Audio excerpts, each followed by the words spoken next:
এই ডালিয়ার খিচুড়িটি বাচ্চা হোক কিংবা বড় সবার জন্যই কিন্তু ভীষণ উপকারী। আর তার মধ্যে যদি থাকে নানান রকমের মিক্স ভেজ, তবে এর স্বাদ কিন্তু দ্বিগুণ হয়ে যায়। নানান রকম পুষ্টিতে ভরপুর এই ডালিয়ার খিচুড়িটি সত্যি বলছি খেতে কিন্তু দারুণ হয়েছে। তো এই দারুণ স্বাদের এই ডালিয়ার রেসিপিটি আমি কীভাবে বানিয়েছি সেটাই আজকে আপনাদের সাথে শেয়ার করব। খুবই সিম্পল অ্যান্ড খুবই ইজি রেসিপি, যেটা হয়তো আপনাদের সবারই জানা। তবুও আমি যেভাবে বানিয়েছি সেভাবে একবার বানিয়ে দেখবেন, খেতে কিন্তু দারুণ লাগে। তবে আপনারা যদি আমার চ্যানেলে নতুন দর্শক হন, তবে আমার এই ভিডিওটিতে লাইক, কমেন্ট অ্যান্ড শেয়ার করার সাথে সাথে আমার চ্যানেলটিকে সাবস্ক্রাইব করার অনুরোধ রইল। চলুন তাহলে দেখা যাক। এখানে আমি নিয়ে নিয়েছি 1 বাটি পরিমাণে ডালিয়া, তার সাথে নিয়েছি সমান পরিমাণে মুগ ডাল। আর ফোড়নের জন্য এখানে নিয়েছি গোটা জিরে, মৌরি, 2 তেজপাতা, 2 শুকনো লঙ্কা, গোটা গরম মশলা আর আদা। আর ওখানে আমি সবজির মধ্যে নিয়েছি আলু, মিষ্টি কুমড়, ক্যাপসিকাম, বেগুন, গাজর। এখানে আমি লাল আর সবুজ 2 ধরনেরই ক্যাপসিকাম নিয়েছি। তবে আপনারা চাইলে কিন্তু এর মধ্যে আরও নানান রকম সবজিও ব্যবহার করতে পারেন, যেমন ফুলকপি, মটরশুঁটি, বিনস। আমার কাছে সেগুলো ছিল না, সেই জন্য আমার কাছে যেগুলো ছিল আমি ওগুলো দিয়ে আজকে বানাচ্ছি। দিয়ে দিলাম কড়াইতে তেল। তেলটা যখন একটু গরম হয়ে আসবে ওর মধ্যে দিয়ে দিলাম 1 চামচ ঘি। তারপর ওর মধ্যে দিয়ে দিলাম ফোড়নের জন্য শুকনো লঙ্কা। আপনারা চাইলে এই খিচুড়িটি শুধু ঘিয়ের উপর রান্না করতে পারেন, তবে আমি এখানে তেল ব্যবহার করেছি। ঘি দিয়ে বানালে এর স্বাদ কিন্তু আরও দ্বিগুণ হয়ে যায়। দিয়ে দিলাম গোটা মৌরি আর জিরে। দিয়ে দিলাম তেজপাতা। আর সমস্ত কিছু ভালোভাবে নাড়াচাড়া করে দিয়ে দেবো এর মধ্যে গোটা গরম মশলা। সমস্ত মশলাটার থেকে যখন সুন্দর গন্ধ ছড়াবে তখন ওর মধ্যে দিয়ে দিব থেতো করে রাখা আদা।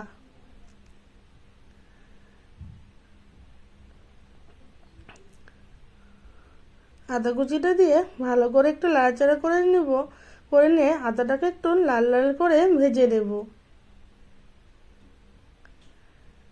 আদার কালারটা যখন একটু চেঞ্জ হয়ে আসবে তখন ওর মধ্যে দিয়ে দিব ডাল।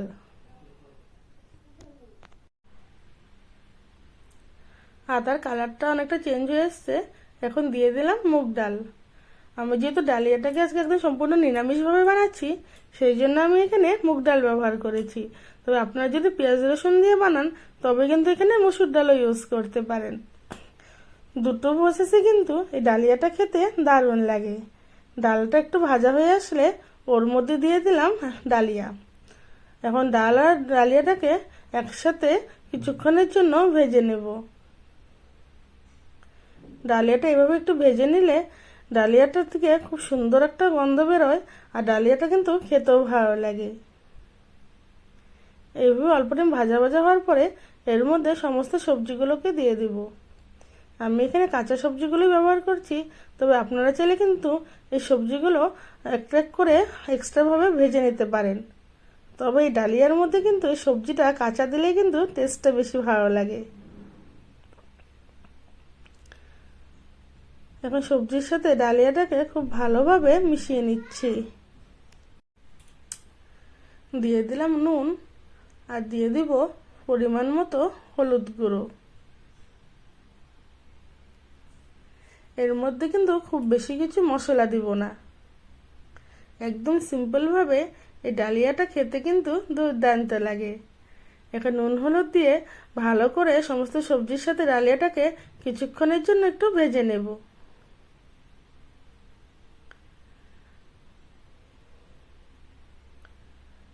দেখুন সমস্ত কিছু একটু খুব ভালোভাবে একটু নাড়াচাড়া করে ভেজে নিচ্ছি।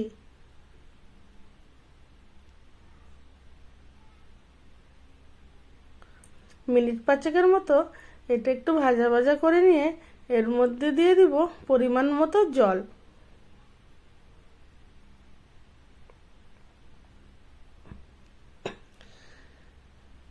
এই ডালিয়াটার মধ্যে এরকম সবজি দিয়ে বানালে কিন্তু ডালিয়াটা ভীষণ ভালো লাগে। তবে ডালিয়া অনেকে অনেক রকমভাবে বানিয়ে থাকে, অনেকে আবার সবজি ছাড়াও বানিয়ে থাকে।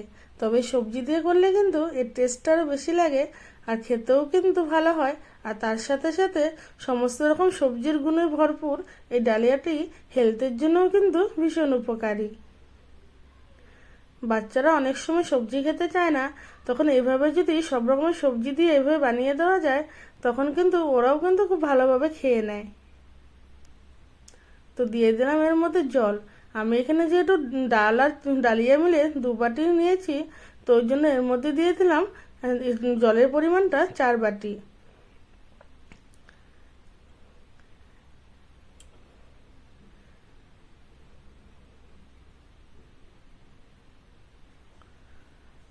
এখন ভালোভাবে মিশিয়ে নিচ্ছি।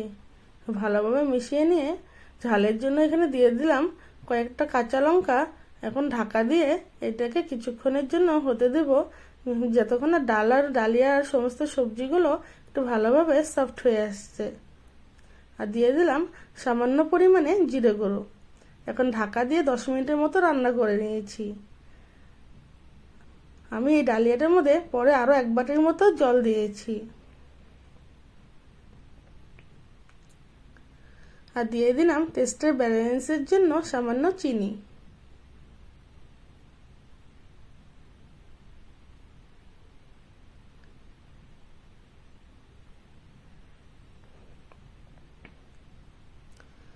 দেখুন ডালিয়াটা কিন্তু দেখতে দারুণ হয়েছে। এই পর্যায়ে কিন্তু ডালিয়াটাকে নামিয়ে নিব, কারণ যখন এটাকে রেস্টিং টাইমে রাখবো তখন সমস্ত জলটা টেনে নিয়ে এটা কিন্তু খুব সুন্দরভাবে সেট হয়ে যাবে। উপর দিয়ে দিয়ে দিলাম 1 চামচ ঘি, আর দিয়ে দিব সামান্য গরম মশলা। আপনারা চাইলে কিন্তু এর মধ্যে একটু কাজু কিশমিশও ব্যবহার করতে পারেন, তবে আমি এখানে আর দেইনি। ঘি গরম মশলা দিয়ে এটাকে ঢাকা দিয়ে 10-15 মিনিটের জন্য স্ট্যান্ডিং টাইমে রেখে দেব।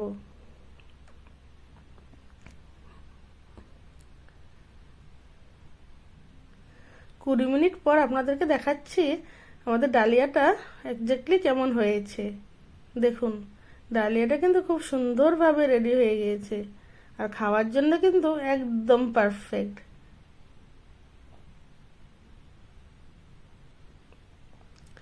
আর এই ডালিয়াটা যতটা ঠান্ডা হবে ততটাই কিন্তু এটা ঝরঝরে হয়ে যাবে।